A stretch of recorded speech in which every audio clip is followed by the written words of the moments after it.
Curious Carly, episode 1, take 1. Welcome, y'all, to my new podcast, Curious Carly, where I read books that they don't read. This is my co-host for the day, Jessica Cooper. Say hello. Hello. And we're talking about the book, Factfulness by Hans Brosnan. He talks about how people, their brains aren't right. So let's jump into the first question. How does fear distort your sense of what deserves urgency versus what deserves caution? I think if you have a heightened fear, you tend to treat a situation with higher urgency than just being cautious. And it's just all based on your exposure. Right.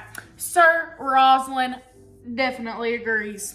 Our brains tend to rush and jump and overemphasize dramatic and immediate dangers. Like them shark attacks. Gotta watch out for them sharkies. Okay, question number 2. What do you believe changes the world's viewpoint of safety? Safety, I think it's just exposure. You see a lot of negative things on the news, and if there's a plane crash, typically people will heed air travel for a little while because they're afraid of their safety, or car wrecks or anything like that. Shark attacks. They won't go in the ocean because of shark attacks, because I've heard of them. So I think it's just exposure. Yeah, Sir Roslin agrees. It's just about exposure and the news.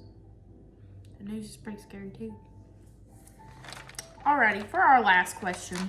Why do people assume that growth and decline occurs in a straight line?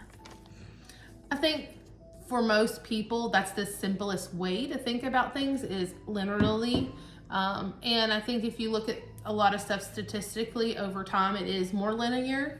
But in short spurts of time, if you look at the stock market or if you look at interest rates, you can look at those kind of things, they go up and down really quickly.